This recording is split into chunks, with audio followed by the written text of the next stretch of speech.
everybody. Tony Marcolini here from It May Interest You to Know podcast. I'm joined today by my co-host, Anthony Crescenzo, who is pinch hitting for Seamus, and a popular creator of the blog, Chrisbeatcancer.com, author of the book, Chrisbeatcancer.com. He's got a second book out, Beat Cancer Daily, that's also on the bestseller list. Please welcome author, speaker, health coach, Chris Wark. Hi, Tony. Good to be with you. Hey, Anthony, what's up, man? I'm good. How are you? Doing well. And I should say, third book comes out November 16th, Beat Cancer Kitchen. Oh my goodness, tell me about it. Let's start in that order. Tell me Yeah, well, I'm happy to talk about it. Yeah, it's a whole food plant-based cookbook, and my wife and I wrote it together, and it's full color, just beautiful recipe book with raw food and cooked recipes, and published by Hay House, and yeah, it'll be in stores on November 16th. You can pre-order it now, so it's and it'll ship out on the 16th if you order from Amazon or Barnes and Noble or your favorite bookstore. So yeah, we're really excited. We started working on it last year in 2020, and then got it finished up in the spring of this year. So it's coming. I'm looking forward to this. Yeah. And there's two sections in there. There's like the hardcore anti-cancer diet section, and then there's a section of just like general recipes for prevention, and they're all whole food plant-based, but the hardcore anti-cancer diet section is really more focused on raw food and juicing and fresh fruit smoothies, which is basically what I did every single day to help my body heal. So yeah, it's sort of for both, right? If you have cancer and you really want to get hardcore and help, pump your body full of anti-cancer nutrients, is a very simple way to do that, which we talk about in the cookbook and in my first book, Chris Beat Cancer. And but if you're just if you don't have cancer but you want to avoid chronic diseases like heart disease, diabetes, cancer, it's the same approach. Eating a diet that's rich in whole foods and fruits and vegetables, and avoiding tons of junk food, processed food, and excessive amounts of meat and dairy. Yeah, for anybody on the planet listening who doesn't know who you are, isn't familiar with your story, and I know you've told it a million times in all your interviews, but could you possibly tell everybody your cancer journey? Sure. Yeah. I was diagnosed with stage 3 colon cancer when I was 26. That was in December 2003. So I'm approaching my 18-year cancerversary. Spoiler, I didn't die. Congratulations. That's what I was thinking too. Cancer is a shock at any age, of course, but being a young adult with cancer, it's especially traumatic because you just feel like, I felt like my life, I was just getting started in life. I was just getting started as an adult. I'd been married for 2 years. I had been out of college, barely out of college, for a couple of years. And I had the 6-year undergrad degree under my belt. And I was a musician, and I was getting into real estate, and life was really going well. And then all of a sudden I started having abdominal pain, and I ignored it for the better part of the year until it just progressively got worse. I just assumed whatever it was that maybe would go away, and it just kept getting worse. So I had a colonoscopy done, and they found a golf ball sized tumor in my large intestine. That's also known as the colon, which up until that point, if you'd asked me what a colon was, I would have said an exclamation point. Didn't know which part of the body the colon was. But anyway, so that just so everybody listening understands how clueless I was about human anatomy. Then I was told as soon as I got the diagnosis, which of course was terrible and frightening, and my life ground to a halt, I was told, we got to get you into surgery right away and get this thing out of you before it spreads and kills you. And at that point, being the clueless, I say typical clueless cancer patient, I'd never had any friends or family, go through cancer. I'd never seen anybody close to me go through cancer treatment. But I had seen cancer patients out in the world, and I think everybody can probably remember the first time they saw an advanced cancer patient. somewhere, right? Yeah. In a restaurant or the mall or somewhere, and you're like, oh my gosh, what happened to that person, right? They're emaciated, they have no hair, they're maybe wearing a mask, yellow skin. I mean, you just see a human in that physical state, and it's deeply troubling, and it leaves an impact on you. And so I'd seen a few cancer patients in the world like that, and thought, man, that's just looks like a nightmare. And here I was, like, facing this nightmare, living it. And the diagnosis was just a few days before Christmas, and they were trying to get me into the hospital before Christmas, just in this really short window of a few days. And I was able to postpone it because I was already depressed. I was like, this is already terrible. Can I just not be in the hospital on Christmas? Right. And so I went in on December 30th.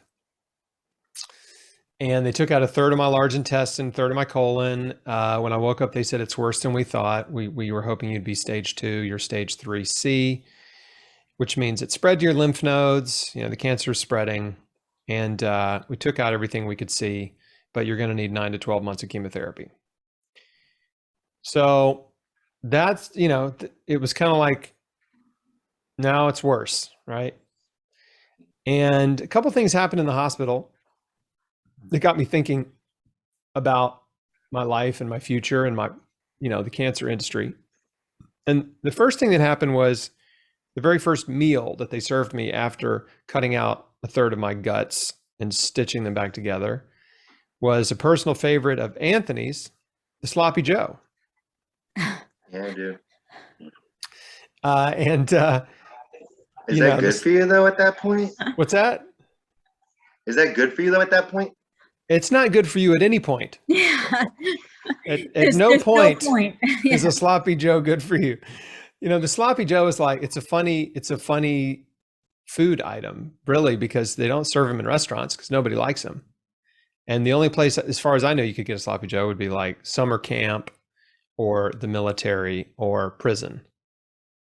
So, surprise, they're serving them to cancer patients in the hospital. And, it's just this perfect example of industrialized cafeteria food, mystery meat slopped on a burger bun.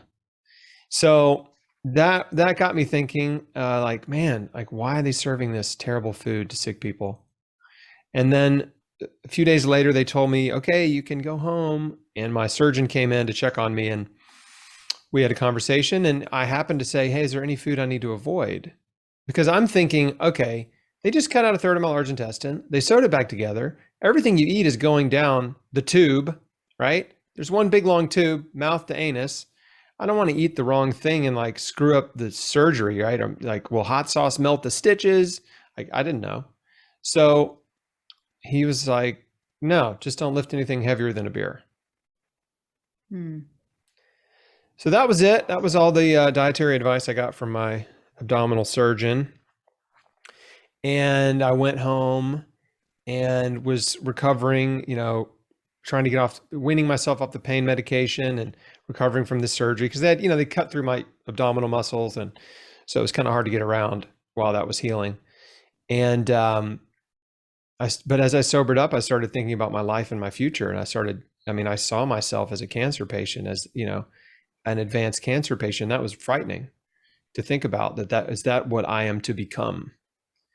And I developed an increasing internal resistance to this idea that I needed to poison my way back to health. It didn't make sense to me. And I didn't know what else to do, but I just felt like this is not what I want to do. And by the way, most cancer patients don't want to do treatment, right? It's brutal. Oh, It's toxic. It's horrible.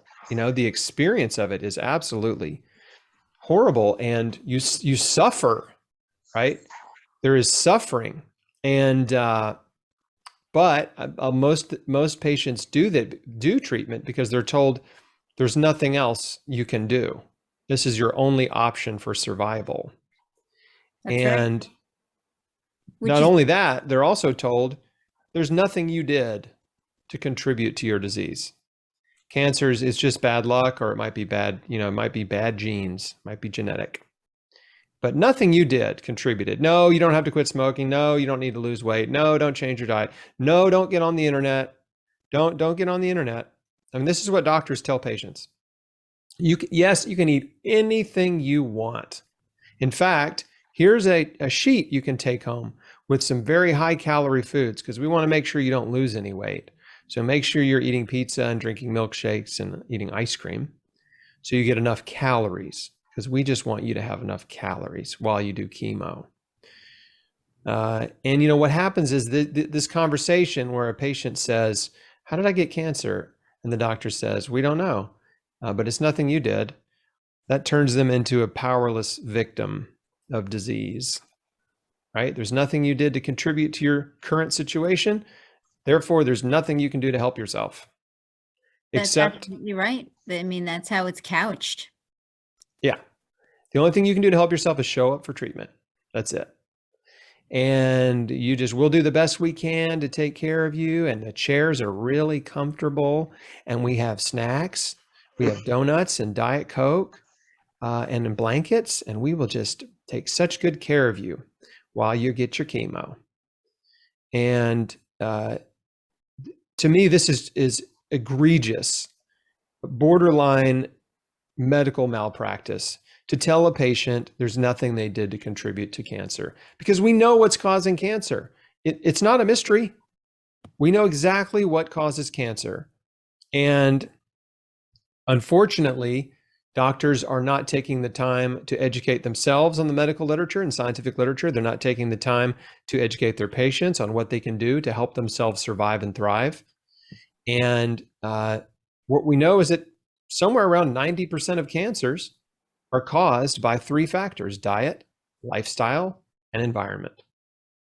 The cancer-causing diet is processed food, junk food, meat and dairy, sugar, salt, and oils. That is the diet that promotes cancer, chronic disease, and heart disease, multiple sclerosis, autoimmune disease. All the chronic diseases are related to a poor diet. And when you look around the world at other countries with low rates of cancer, you'll find they're not eating the same way we eat. They eat a mostly whole food, plant-based diet, very little animal food, and no McDonald's. So that's a start right there. From there, the lifestyle factors that contribute to cancer are obvious. We all know cigarettes cause cancer. They're the number one cause of cancer. Smoking, it's the number one cause of cancer. Number two cause of cancer, most people don't know because it's taboo to talk about it. It's obesity.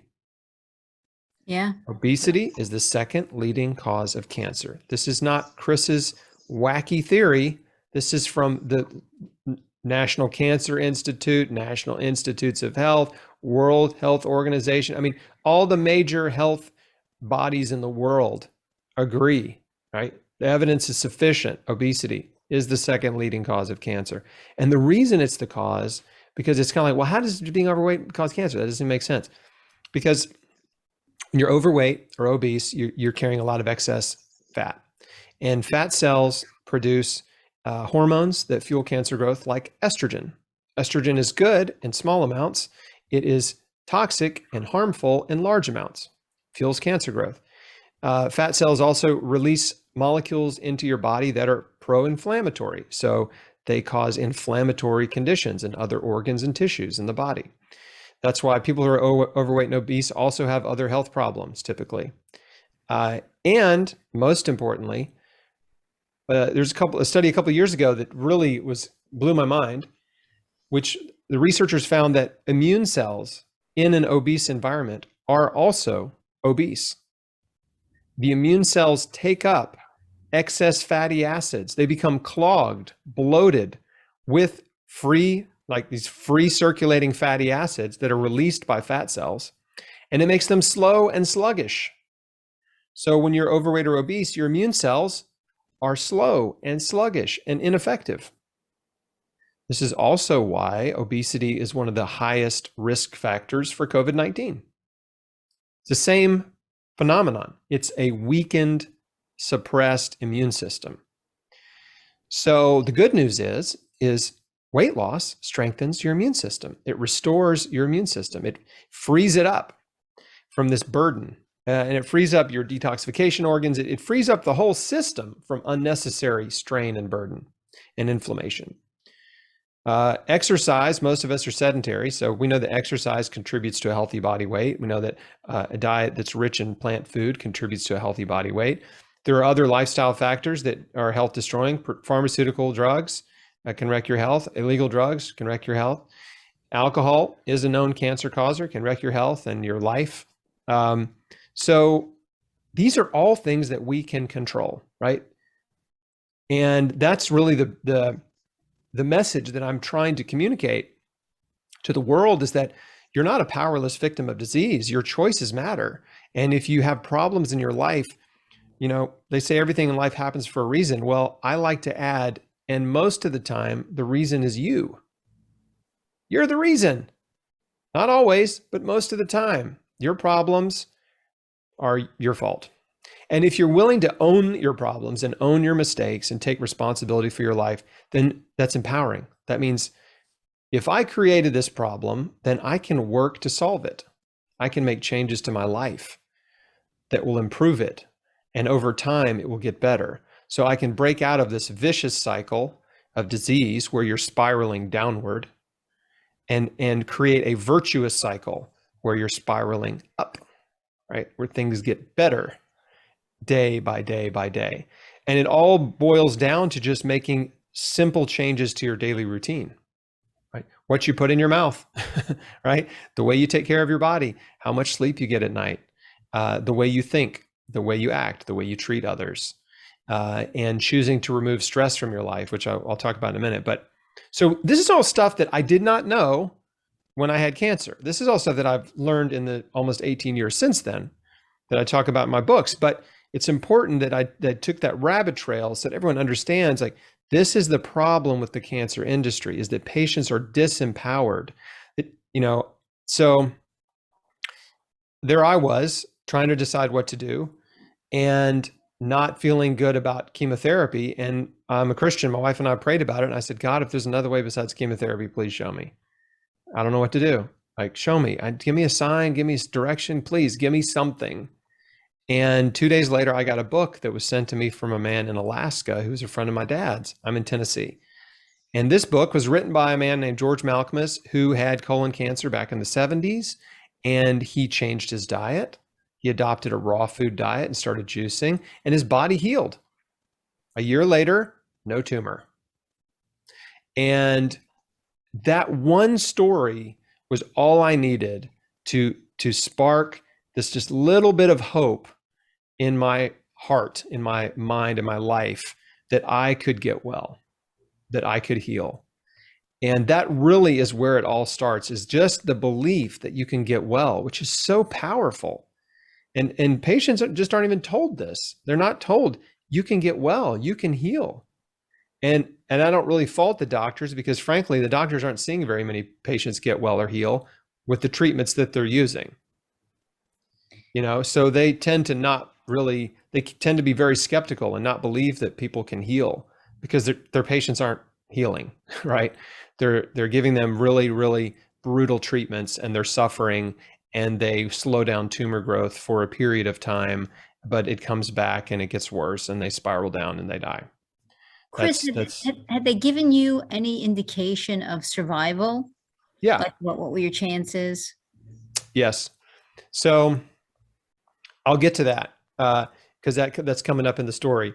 So I got this book, and immediately, just a few chapters in, I was like, I'm changing my life. I'm doing it, right? This guy ate a raw food diet and started juicing. His body healed. That makes sense. Fruits and vegetables, they've got to be good for me. What would happen if I overdosed on nutrition? What would happen if I'm really interested to know. And so I went to Whole Foods and loaded up the cart with vegetables and fruit and carrots and bought a juicer. I back then, I think I bought my juicer at Whole Foods. They used to sell them there. And I was on my way. I mean, overnight, I changed my diet. I didn't think about it. I didn't consider it. I didn't try to eat a little healthier. I was like, I'm going all the way. And so, um, so that was the first step for me. And I kept reading and thinking about chemotherapy. And again, this idea of breaking my body down and making me sicker. I was like, I don't want to do that. I want to build it up, right? I want to serve my body in a way I never have before. I want to nourish my cells. I want to give it vitamins and minerals and enzymes and antioxidants and all of these phytonutrients, which are compounds only found in plants, that have all these benefits to the body, including direct anti-cancer action. That's what I want to do, right? That made sense to me, and I was excited about it. But there were people around me who loved me very much who thought I'd lost my mind.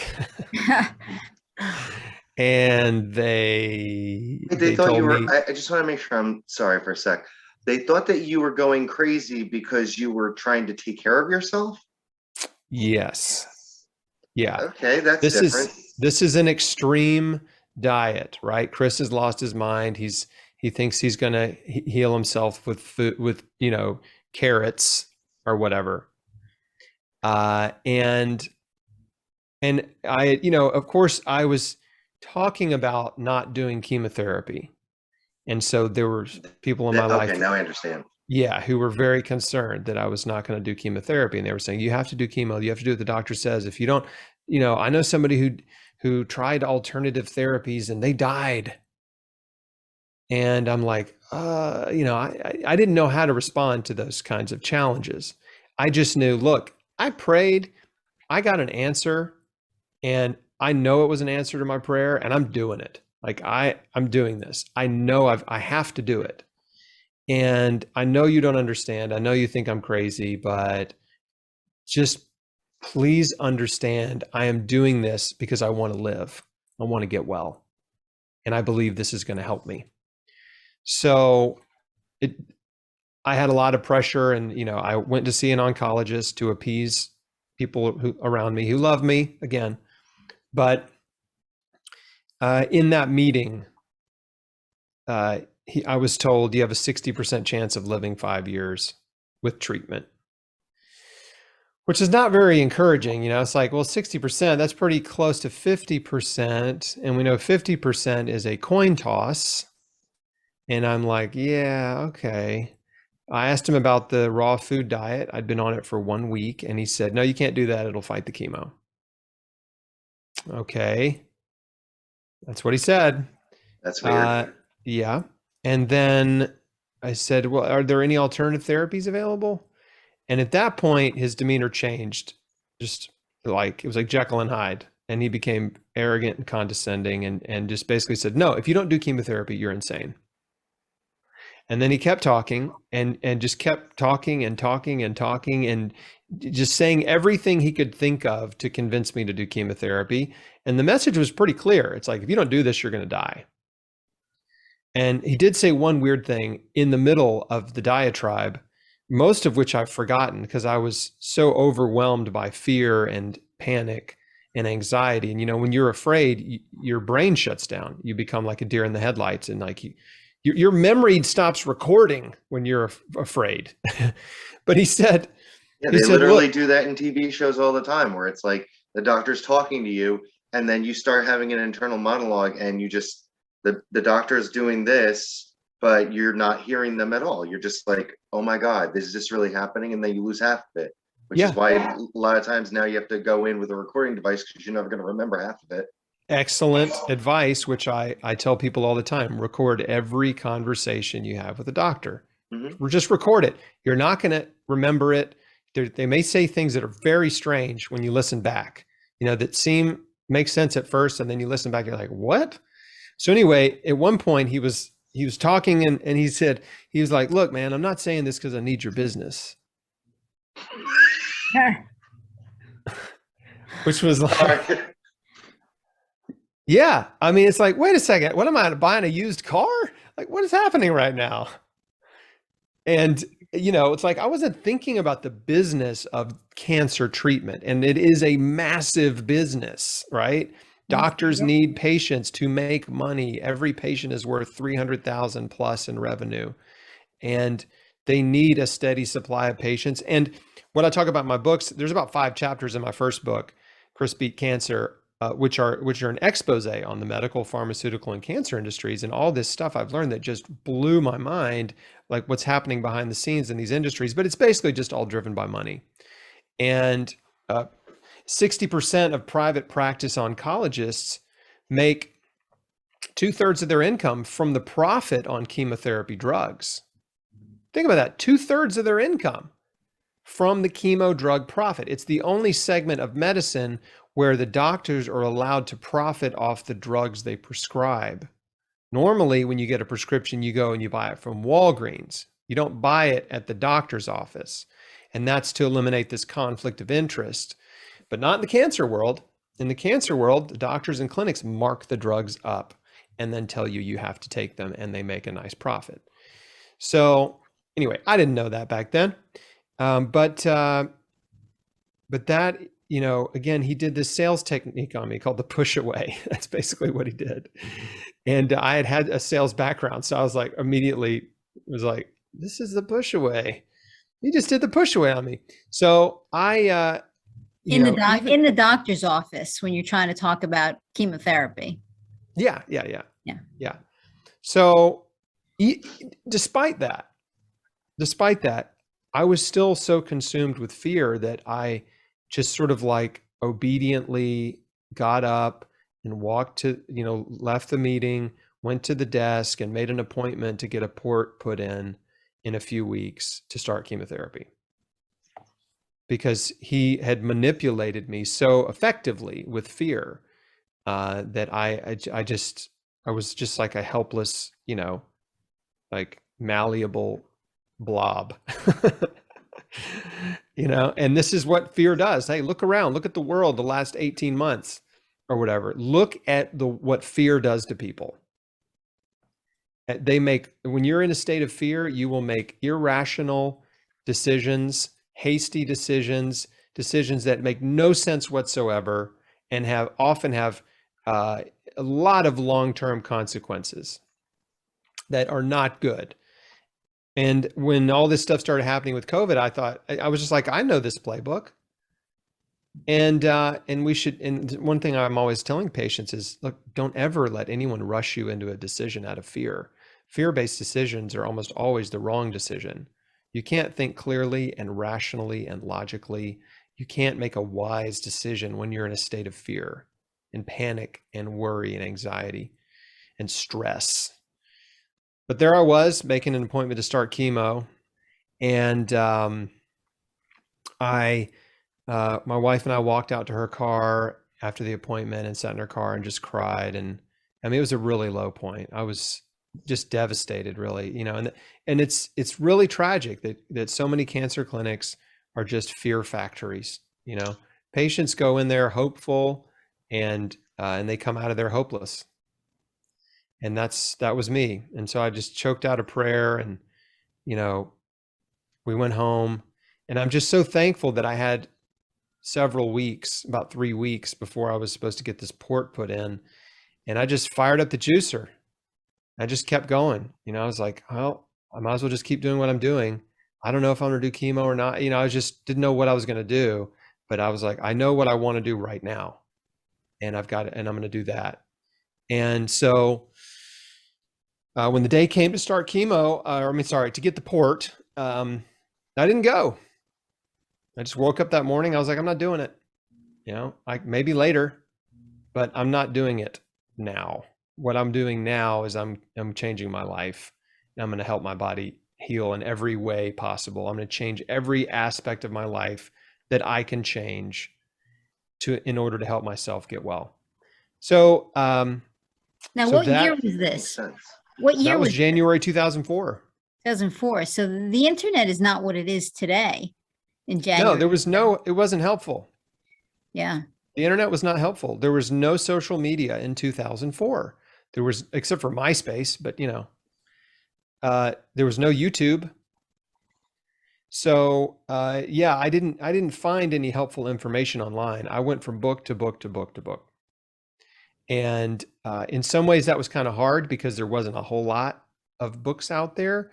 But there also, it was hard in that sense because I was constantly looking for encouragement and reinforcement, but it was also kind of easy in another sense because every book I read seemed to say the same thing, right? All the books on healing cancer and alternative therapies were saying the same thing: raw foods, juicing, stress reduction, detoxification, exercise, forgiveness.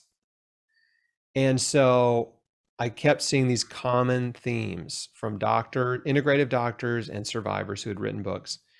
And so I was like, okay, well, that's what I'm doing, right? I'm just going to learn from people who are smarter than me, that are further down the road than I am, and I'm just going to do what they did. That's how if you want to be successful, you study successful people and you do what they do. And so I cobbled together a support system. I found a naturopathic doctor, and he connected me with an integrative oncologist. And so I had a little medical support team there. And I kept reading and researching, and just everything I would find that I could incorporate into my life, I would do. If I could afford it, I would add it to my routine. So I took, a ton of supplements, of course, hardcore diet change. I started exercising, and then I really started. That's the easy stuff, right? The physical stuff is the easiest stuff to do because you can change your physical life overnight. You can start exercising today. You can start eating healthy at your next meal, right? Like, you can start taking supplements as soon as you buy them. So that part was the easiest. The hard part is analyzing your thoughts and your emotions and the person that you are, right? That's harder. And it takes time to change who you are, and you can change who you are. We're not pre-programmed. Yes, we end up in sort of a pattern, most of us, a pattern of thought and behavior, and that is known as your personality, right? Your personality is your pattern of thought and behavior developed over time, but you can change who you are by changing the way you think and changing the way you act and react. So that took time, and that's what I started working on as I realized, okay, I'm pretty critical and judgmental, and I'm prideful, and I'm also insecure. I was kind of a swirling mess of emotions and thoughts that were not healthy. So I started examining my thought life, becoming mindful, catching myself thinking negatively, choosing to think positively. When I would start to feel fear, I would just stop in that moment and say, God, I trust you. I'm giving you my fear. I'm not going to be afraid, right? I trust you. So I really had to exercise my faith in those difficult, fearful times, which was every day. Every day a cancer patient struggles with fear, especially in the first couple of years. And I started practicing gratitude. I realized that, in any moment, if I'm feeling angry or frustrated or fearful or anxious or whatever, I can just stop in that moment and start counting my blessings. And I can shift from focusing on the negative things in my life to the positive things. And we all have so much good, positive stuff in our life that we can be thankful for that we just take for granted. And so, I'm like, God, thank you that I woke up this morning in my own bed, that I can see and hear, that I can speak, that I can take care of myself and feed myself and bathe myself. Like, that I have clothes to wear, that I have food to eat, that I have a car to drive to get me to work, that I have enough money in the bank to pay my next set of bills. I can do that all day, right? It just on and on and on. I have a wife who loves me. I have parents who care about me, so the most powerful, this is my hack, that I use to reset my bad attitude, which I still do it today.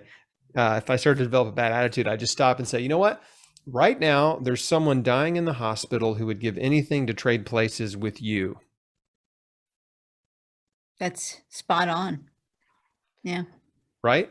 Yeah. And I'm like, yeah, That's a bucket of water in the face. Right. That's a hard reset. It's like, people would love to have your problems. Okay. Believe me, there are people that would love to have your problems. And so that just puts them into perspective. And I do that constantly, right? I constantly remind myself of that fact, And so, but it just took time for me to really get honest about who I was, the way I was thinking and behaving, and start changing those thoughts, right? Because, you know, most of the way we think and our emotions are just bad habits, right? Being negative or pessimistic or cynical or, you know, it's a bad habit. It's like picking your nose, right? Like if you feel the urge to pick your nose, like right before you get there, you can be like, you know what I mean? You cannot, right? And the same thing is like when you start to think negatively, you can go, wait, and you can interrupt your own thought and say, okay, I'm not going to think that way about this person or about this circumstance, right? I'm going to choose to think differently. And so that's a habit that you have to develop, but when you do, it improves your life and it reduces your stress. And you know, there's a key factor to cancer and chronic disease that is the most overlooked, and that is stress. Stress is a root cause of chronic disease. And there's good kinds of stress, which is eustress, like going to the gym. That's good stress. But the bad stress, which is also known as distress, is what I'm talking about. And most of us are going through life with a lot of distress. We have unresolved issues from our past, people that we're angry at and resentful toward and bitter toward that have hurt us. We have worries and anxieties and fear about the future. We let ourselves compare ourselves to others. And when we compare ourselves to others, it's almost always to people that have something better than us that we perceive as better, right? Oh, they're better looking, they're more successful, they have more followers on Instagram, they're, you know, whatever. And these are all really unhealthy mental habits that produce stress in your body. And that stress suppresses your immune system. And that stress also leads you to self-medicate with food, cigarettes, alcohol, drugs, right? So we are self-medicating ourselves into disease over time. And the only way to break that vicious cycle is you got to get to the root cause of your stress, of your pain. And one of the most powerful things you can do, aside from catching yourself thinking negatively and choosing not to, is also choosing to forgive everyone who's ever hurt you in life. And that's what I did. You know, after this, coming across this information repeatedly about forgiveness, I was just like, okay. All right. I don't want to leave any stone unturned. I don't want this to be the one barrier to healing, right? So I'm going to forgive everyone. I'm going to forgive everybody. And you can't just say, I forgive everybody. Like it doesn't work like that. You have to take time. Like you got to sit quietly and think through your life, right? No distractions, just you and your thoughts and your memories, and think through your life and think about the people who have hurt you in life. And as they come up, as the memory comes up, then you have to sort of face it head on and say, you know what? This is the way I do it. I say, God, you know what they did? And you know how I feel about it? I'm still mad. It still hurts. But I'm choosing to forgive them. I'm choosing to. I'm letting it go and I'm giving it to you. They're all yours, right? You can deal with them. They're all yours. I am not going to hold on to the pain, the anger anymore. I'm letting it go. Forgiveness is a choice. It's not a feeling. But when you choose to forgive, your feelings change after you make the choice to forgive. That's the beautiful thing about forgiveness, and the thing that's probably least understood. People think, "Oh, I'll forgive when I'm not mad anymore." Yeah, good luck. Right? You may be mad forever, right? Or I'll forgive when they're sorry. Well, they may never be sorry. So what are you going to do? You're just going to stay in pain? Because ultimately, it does more damage to you than it does to them anyway. Yes, that's why they call it bitterness, right? A lot of times they don't realize what they did. Yeah, some people don't know they hurt you. And bitterness is like drinking poison and hoping it hurts someone else, right?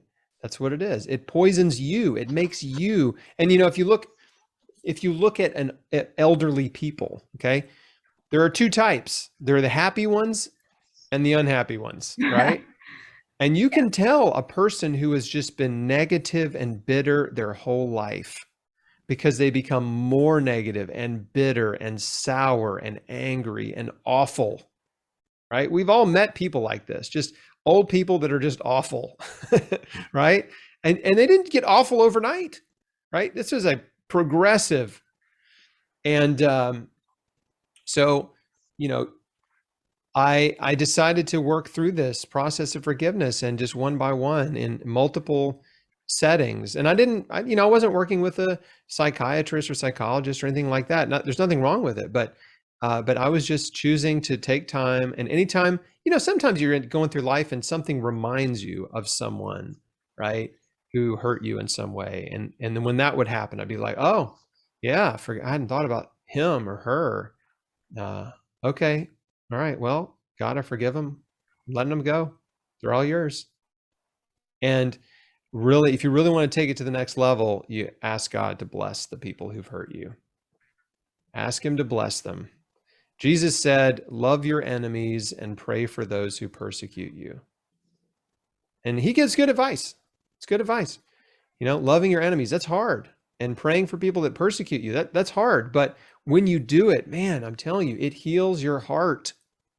That is how you heal your heart. That's how you solve the pain problem, is by saying, God, bless them. I hope you don't, but I'm asking you to anyway.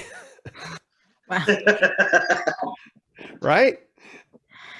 You don't have to be insincere. Yeah, because what you're really doing is, no, you want that, I guess that solace. And the best way to get the solace is to go, look, I'm going to give you a gift that you may or may not even know is coming. And hopefully you're gifted that in the back of your head for a moment. You're like, I really don't want you to, because I'd rather you have the pain. But even me wishing the pain upon you is really just going to put it on me anyway. That's right. It's exactly Exactly how it is. You want them to get struck by lightning. Yeah. But that's, again, it's just this beautiful, simple truth that, if you're just willing to say, I'm letting it go, I'm just giving it to you, God, and you just, bless them, have mercy on them, and forgive me for holding on to the anger for so long, right? I repent for holding on to this for so long. Because we all need forgiveness, and we all need mercy.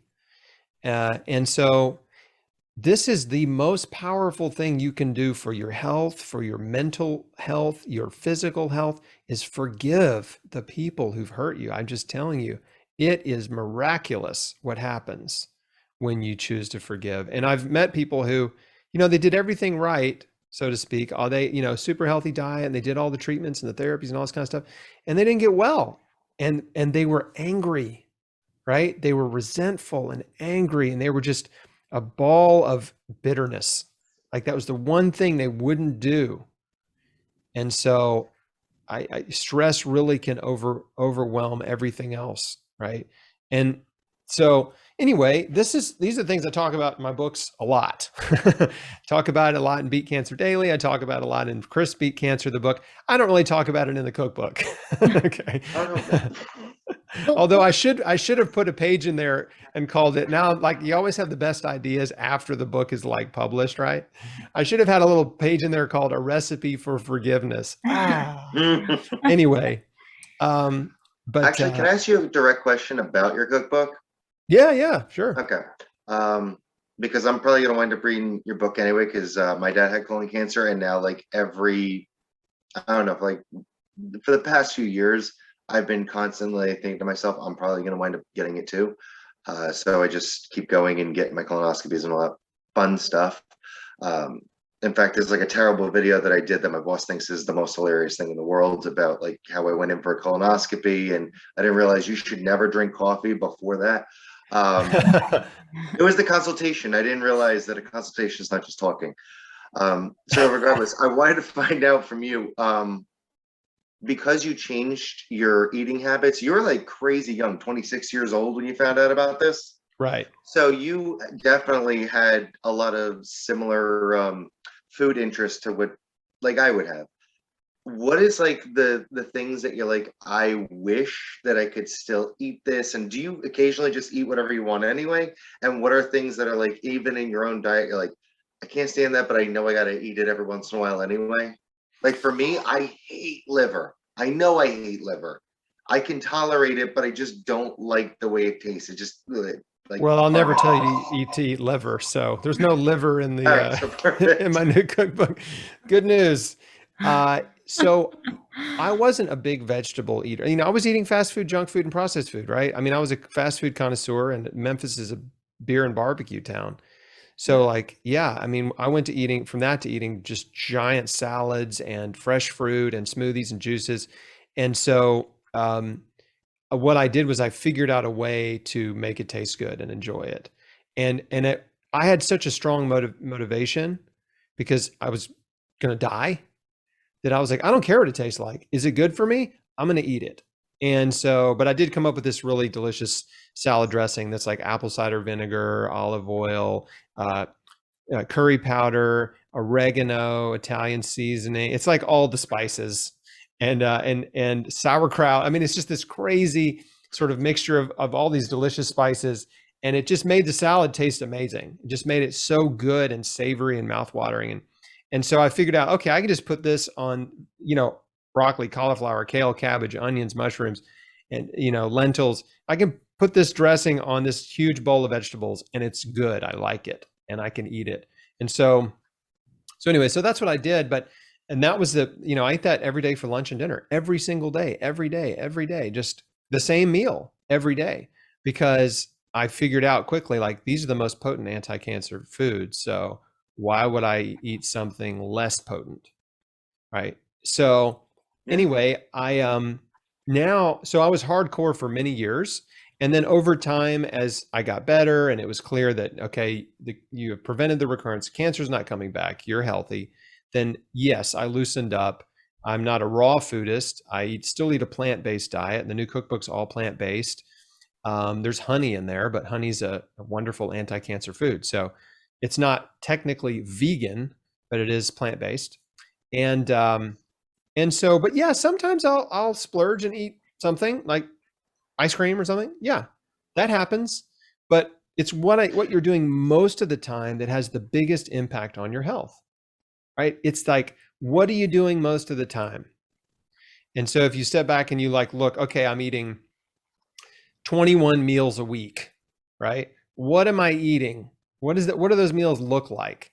Are there 21 servings of meat? Okay, that's too much.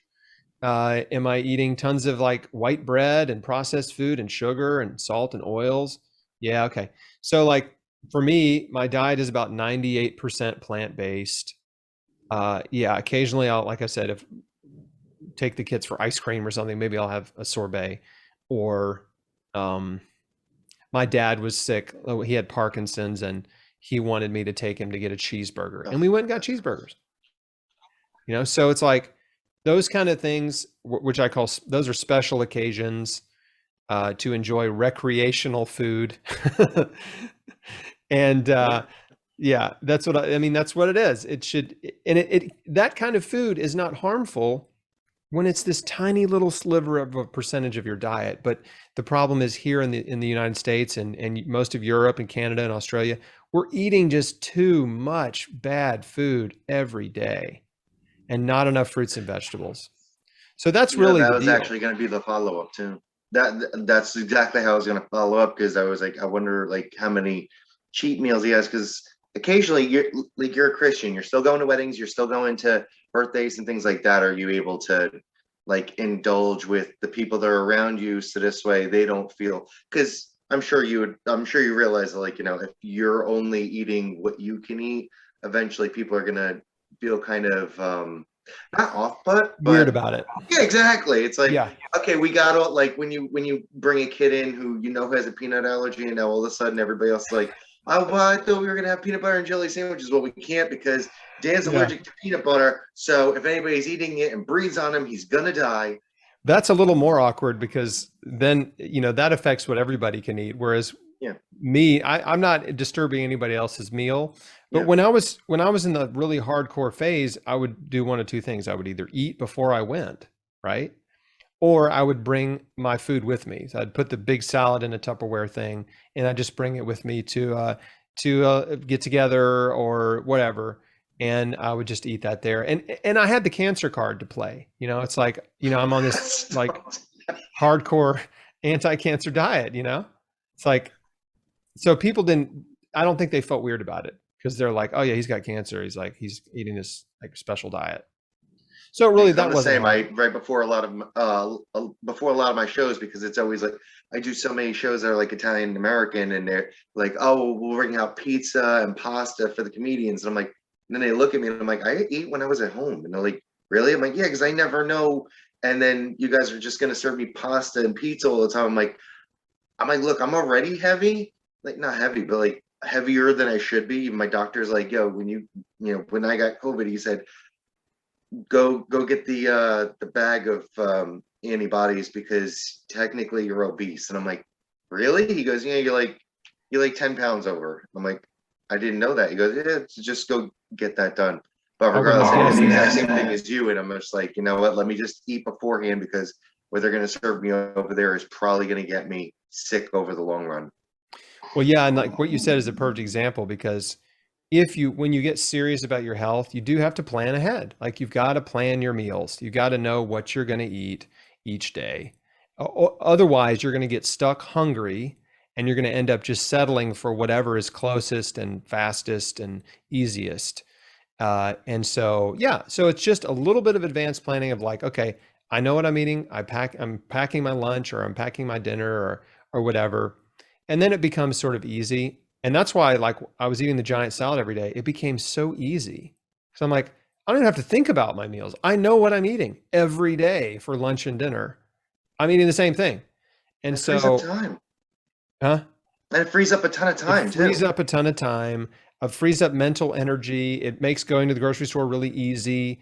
Like there's a lot of these ancillary benefits to doing that I wasn't expecting. And then I was like, and the fact is, like, I was eating every single thing I bought. There was never anything wasted.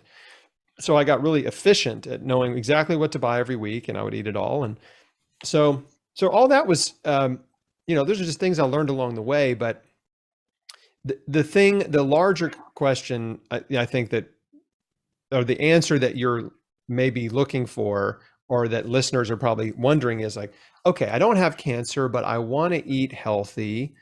What does that look like? Well, there's been a number of studies on healthy populations around the world with low rates of cancer and a long life. And what they've found consistently over and over is that these healthy populations eat diets that are about 95% plant-based. So 95%, what does that look like in real life? That's only eating meat, animal food, about 2 or 3 times a week. So if you go from eating 2 or 3 times a day to 2 or 3 times a week, you're reducing your animal consumption by 80%. And this is something that anybody can do. And it's not like there's no meat that has to be off limits per se. You just start making healthier choices. So like breakfast, oatmeal, it's amazing. It's an amazing food. And you put berries and nuts and seeds in there and all kinds of good stuff.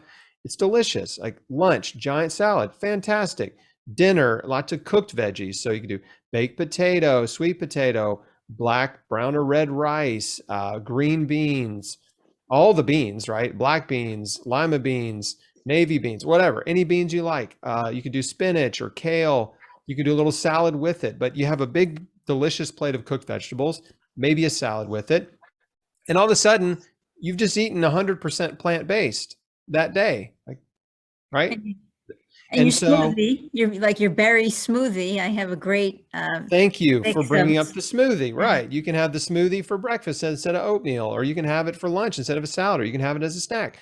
So like, it's really not hard once you kind of dial in sort of your basic favorite things to eat that are healthy. And we're creatures of habit anyway. So I eat the same thing every day for breakfast and lunch, and then we mix it up at dinner, but dinner's always some variety of vegetables. So when you do that, then you find, oh, wow, I'm full, I'm satisfied, I'm not hungry, I've got energy, I feel good, I'm sleeping better, and you don't really miss the animal food. And still, if you have some on occasion, it's not a big deal, because most of the time, like I said, 95% of your calories are from plant food. So that's kind of the way, the way that I like to explain it to folks. And in Beat Cancer Kitchen, there's tons of plant-based recipes in there, and they're all really super delicious, and we're excited about them. And, there's obvious things that a person can do is stop drinking Cokes, right? Don't drink Oh, that's a Diet Coke. huge thing, right? That's a huge thing, giving up. I try to tell somebody to give up soda. I mean, I only pretty much drink water and tea, green tea, Water and sometimes chai tea, it's tea, great. chai. But Yeah. yeah, all the sugary drinks, those, my accountant, one year, I see him once a year. I go and see him. He's lost 50 pounds. Or, well, he was slimmer. He was like obviously slimmer. I'm like, man, did you lose some weight? And he was like, yeah, I lost 50 pounds. And I was like, what'd you do? And he said, I stopped drinking Coke. That's a little simple. That was it. That was all he did.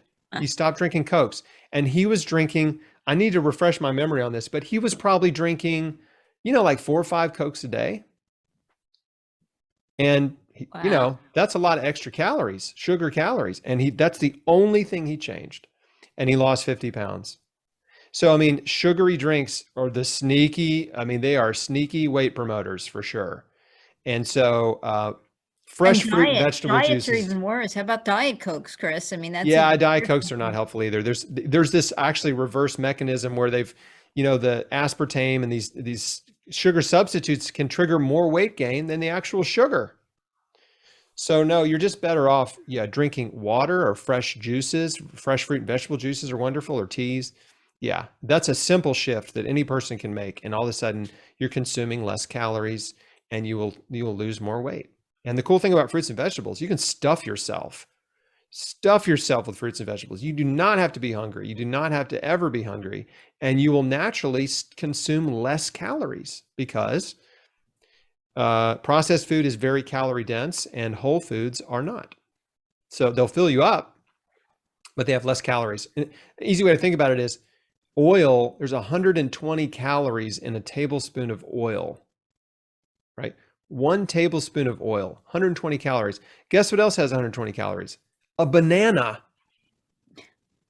right? Which is going to make you more full, a banana or a tablespoon of oil? Right. Well, nobody's eating oil as a snack, but oil is used in everything, right? So when you eat greasy fried food, you're consuming a lot of extra calories just in the oil that food is soaked in, right? You could be consuming 300 calories or even more from just the grease and oil.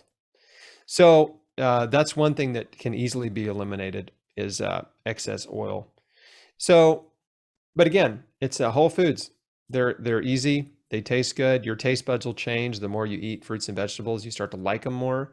And then when you go back to eating junk food, it tastes weird. It tastes fake to you. It's like this isn't as good as I remember, right? Like this, they used to love Twinkies, like you know what I mean, like as a kid, and then you try one, you're like, oh, this, like, is this even food?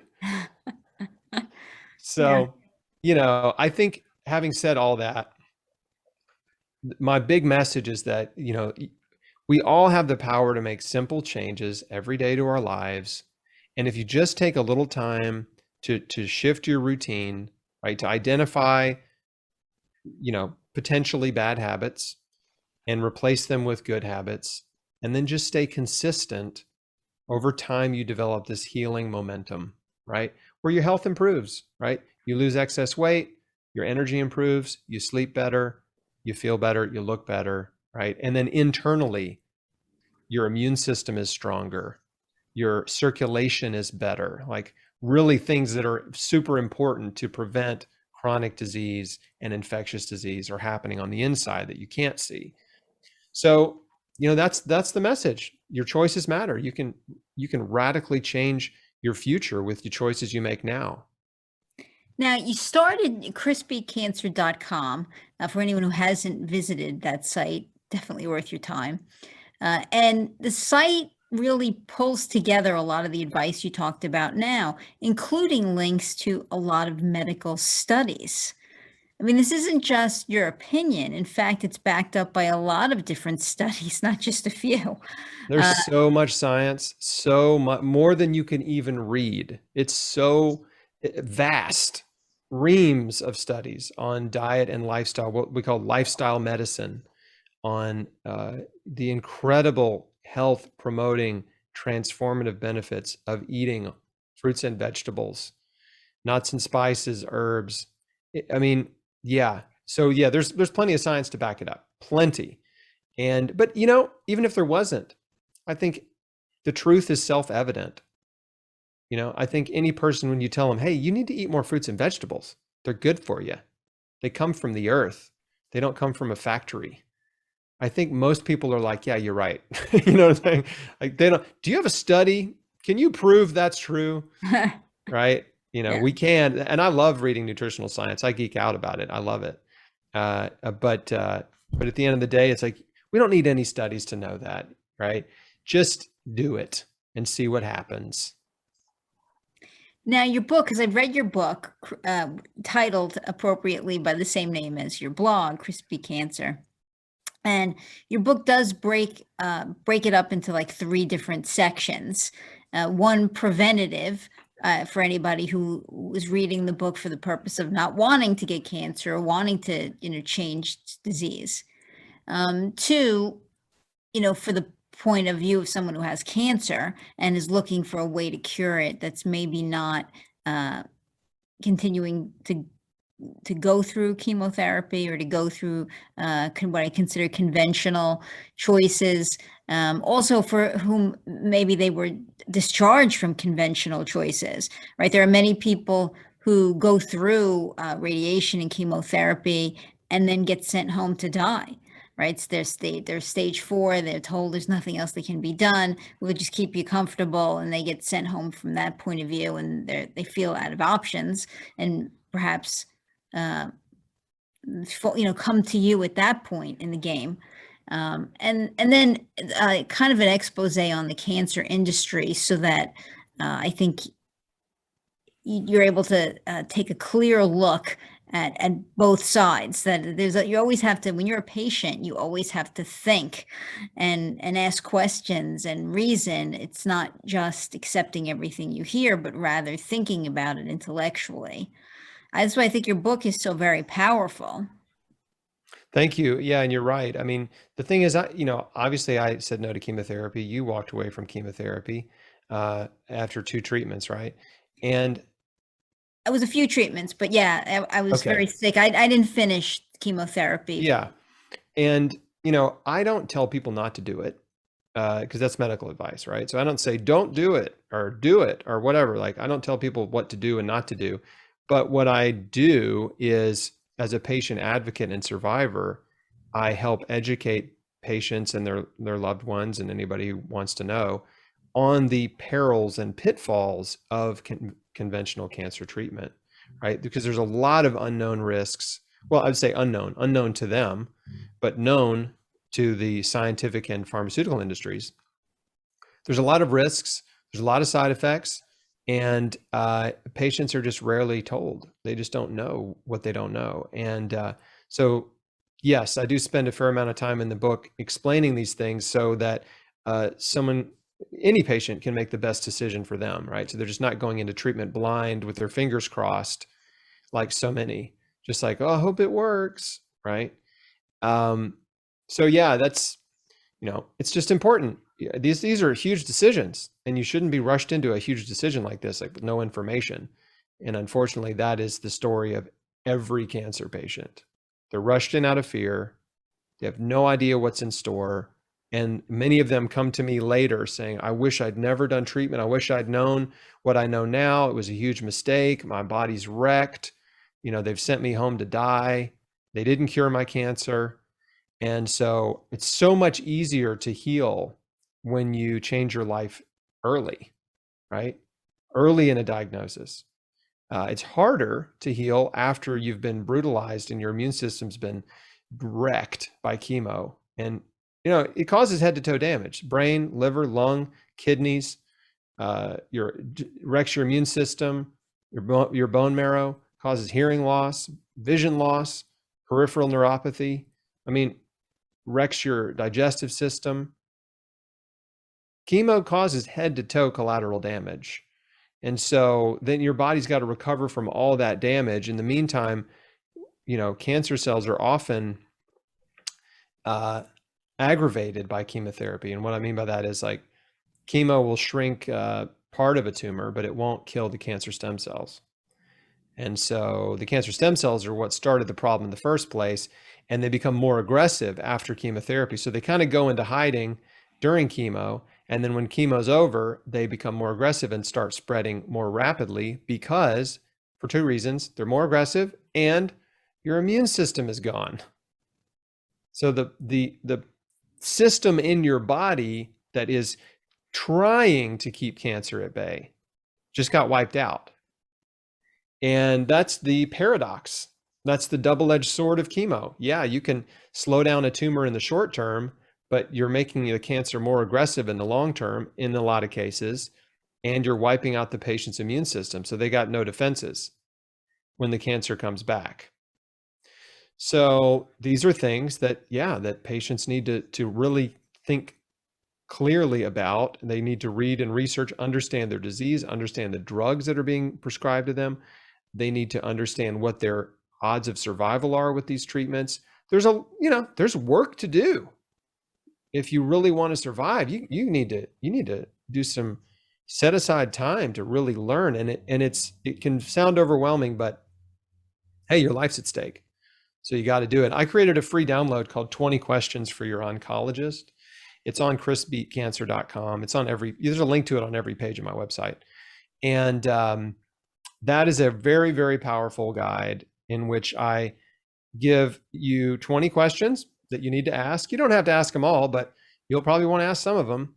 And then and I also explain what the answers that you'll get will be and how to interpret those answers. It's incredibly helpful for patients. And I've had just countless people come back to me and say, I used their 20 questions. I mean, you're not going to believe what happened in this conversation. A lot of times when you asked doctors really direct questions, and this being an attorney, when you ask a direct question, you're going to get an answer, right? And a lot of times that answer changes the whole story. Sure. And but most patients don't ask any questions. They're just told a limited amount of information by their doctor, and then they might be like, "Am I going to get sick? Am I going to lose my hair? Do I have to take off of work?" They just ask questions like that instead of, will this treatment cure me? There's a good question to ask. Is this going to cure my cancer? Yes or no? You may not like that answer though, right? The answer could be scary. And a lot of people, might avoid it because they're afraid of what the answer might be. But you've got to ask those tough questions. Because if you said, is this going to cure my cancer? And the doctor said, well, no. Well, then you're going to be like, well, wait a second. Why am I doing this? Yeah, maybe, maybe I don't need to do this. So there's a bunch more questions along those lines that are important, I think, to ask. So that's on the site, 20 Questions for Your Oncologist. Hope if your listeners will jump over there and download it and listen to it. It's a 1-hour audio program where I just explain all these questions, and there's a downloadable question list and stuff. So, and you have, the book talks about a lot of nutrition too. So if you're looking for the most anti-cancer foods, the anti-cancer diet, that's a great place to start. You talk about all the foods, the best foods for you, the best teas for you, are all discussed in the book. So I think that's a great place to start. I think you have a lot of studies and the like on your site. But your second book, Beat Cancer Daily, is a little bit different, right? You try to, it's more, it's a softer feel, but it's literally, to me, kind of meant to encourage a person every day. There's a very uplifting feel to your second book. Yeah, it's a daily reader.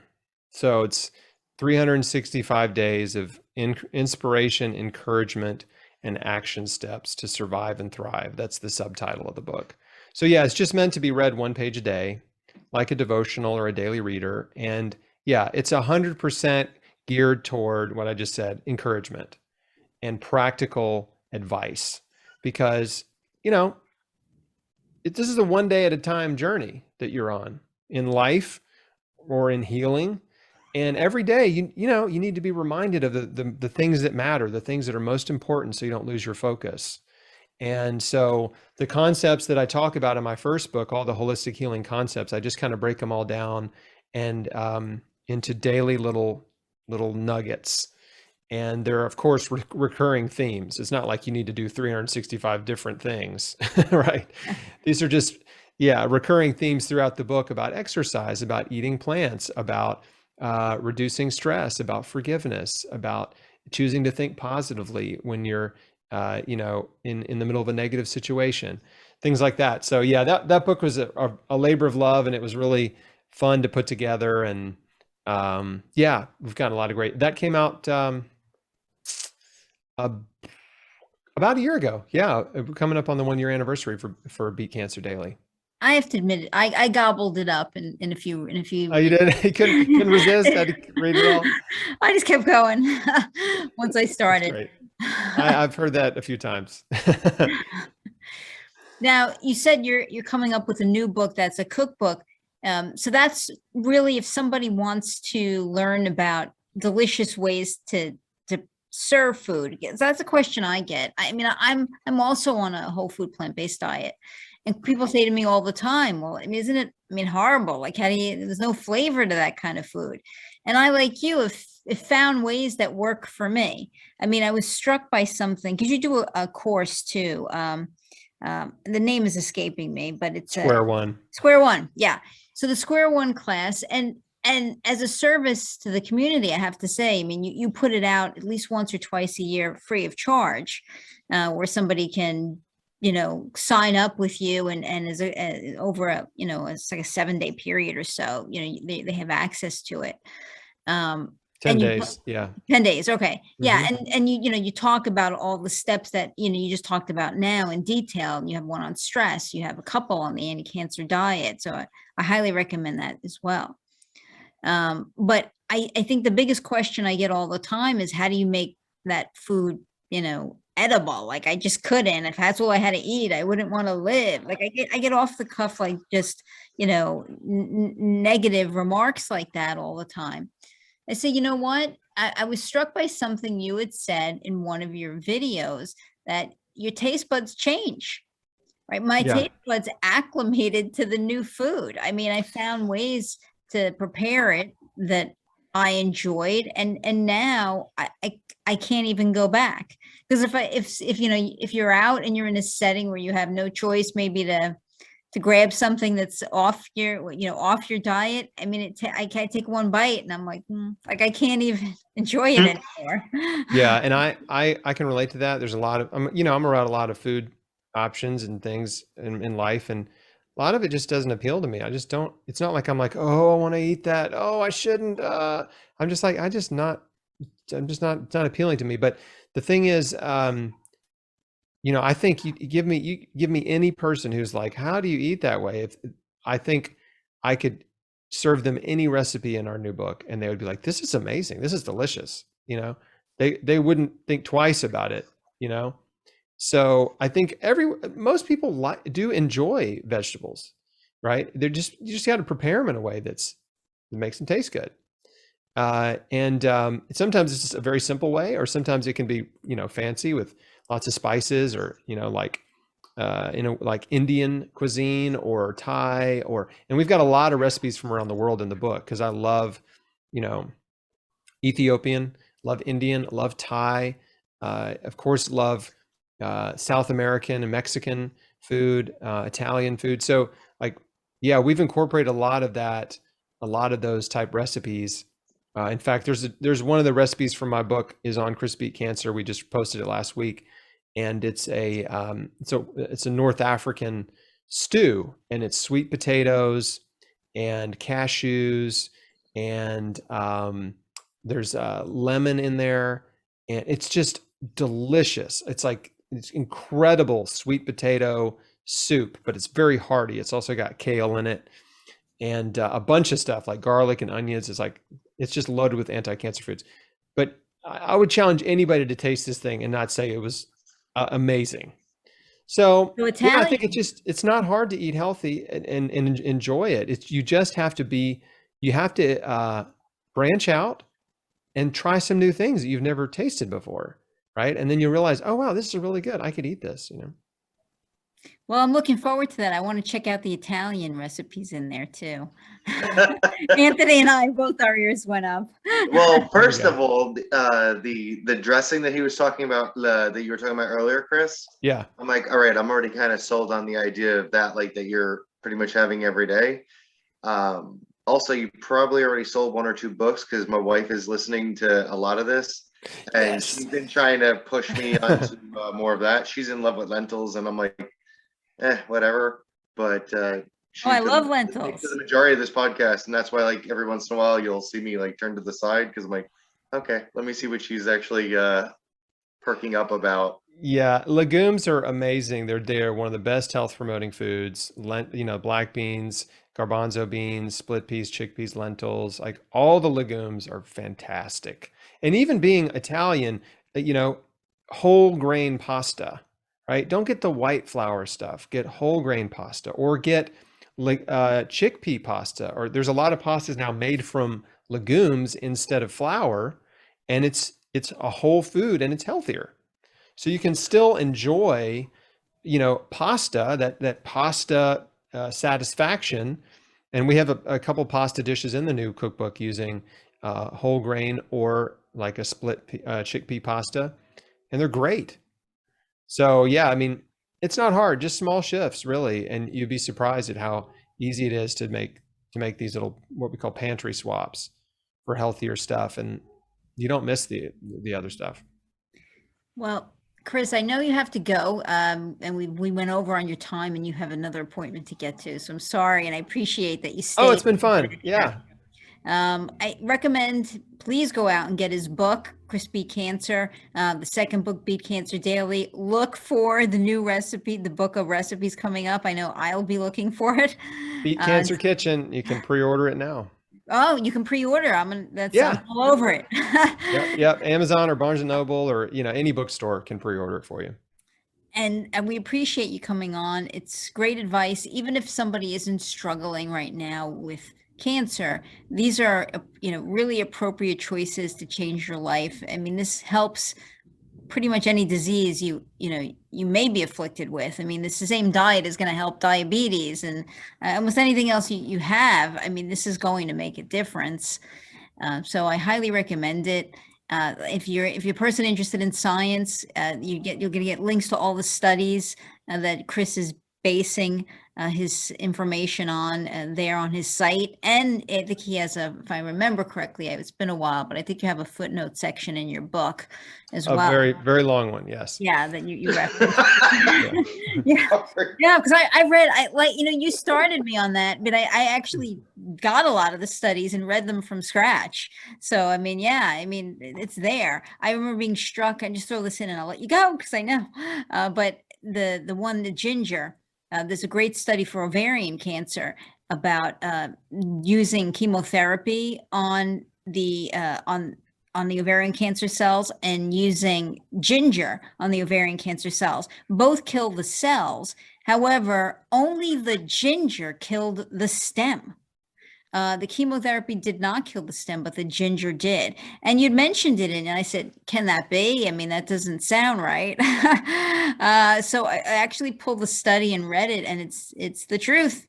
I read the study that the scientists did on that. It shows you how powerful ginger can be, even to add to your diet.